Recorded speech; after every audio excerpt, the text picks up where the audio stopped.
Alright, YouTube, look, here we are, parking lot of O'Reilly's. Guess what? No check engine light, baby!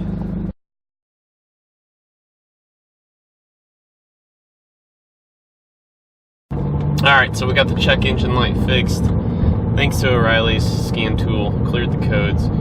And I did more than just that, so it's not, I'm just not asking for them to clear the codes. So actually, when I went and got them read last week originally, right after I put up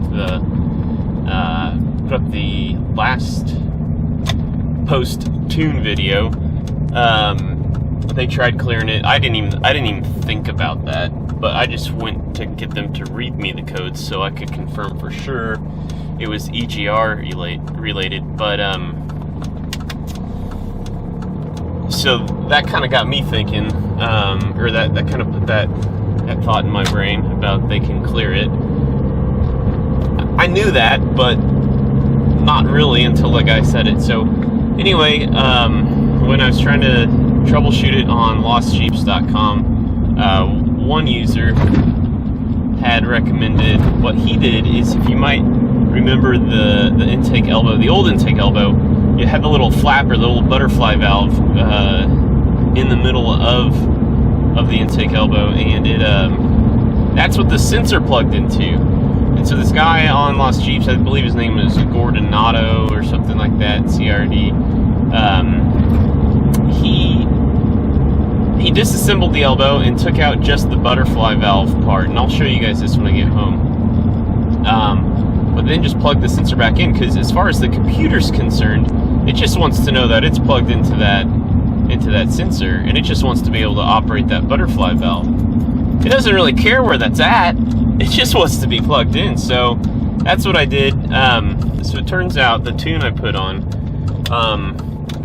even though in the file name the guy says that it's to, apparently when you do what I did, it will throw 3 check engine lights, or 3 codes, diagnostic trouble codes. And this guy's, for the FCV, the something whatever control valve that I eliminate, that's that butterfly valve, the EGR, and then there's, I don't know what the third one is, but his tune that he wrote, it said those 3 things, something slash, you know, EGR, FCV, and that his tune would take care of that. Well, turns out his tune only takes care of one of the 3, and so that's what I find out in the forum after I had retuned it. Which, by the way, you know, my early returns were that I didn't really notice anything with the tune. That is not the case, guys.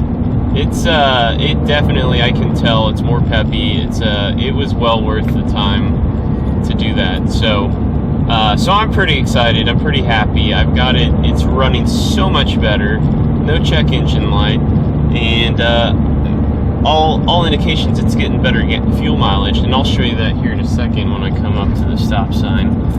And so I'll probably clip some stuff out. But yeah, it's definitely tuned. So yes, look at that. We're getting better mileage right now, 25.7. Now this thing is not accurate to the math you do at the pump. However, you know, in a relative sense, like prior to all this work taking place, that thing never got up into the 25s that thing never got into the 25s with the same kind of driving as I've done to and from work. So we've definitely picked up some mileage, and really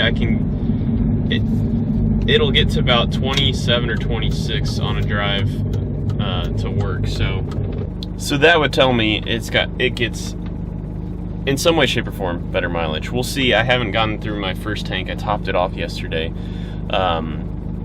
But yeah, I'm excited just to see what kind of mileage I've picked up. Before all this work, we were probably around 21.5 miles to the gallon in the winter months here.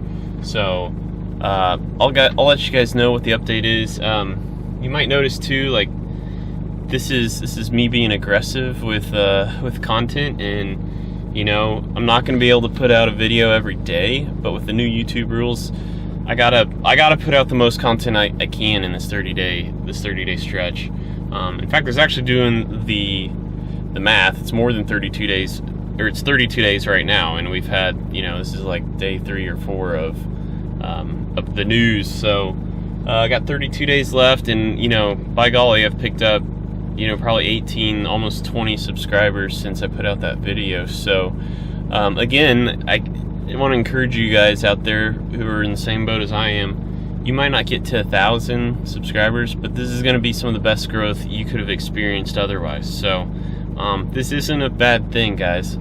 So, but yeah, let me show you what I've done to help resolve the check engine light issue. Here's what I was talking about. Here's the little butterfly valve that's supposed to be in line to the EGR2, but we'll just have it hanging out here because here's the sensor, and it plugs into the bottom of this guy. This is what's going to keep me from throwing that check engine light, is to have this guy plugged into here. So everything else with the tube should take care of it. Now I want to figure out a better way to secure this in here, and I do want to take the butterfly valve actually out of it. I tried doing that earlier, but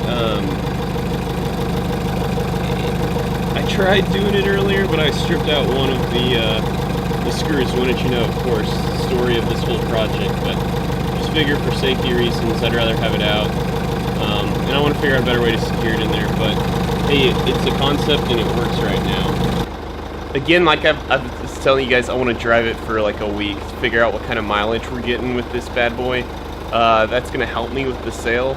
And so, yeah, I'll be excited to see what kind of mileage we get. I'll give you guys that update, like I said. I figure as long as I wasn't getting any offers on it before, I'm just going to keep driving it while it's listed. So have my fun that way. And, you know, if it sells in 2 weeks, it sells in 2 weeks. If it sells in 2 months, it sells in 2 months. But I'm pretty happy with it. It's fun driving it again. I'm so glad to have it back. It's just, it's been one of my favorite vehicles to own. So, but I still think it's a smart idea to part ways. So that's gonna do it for this episode. Until next time, peace out.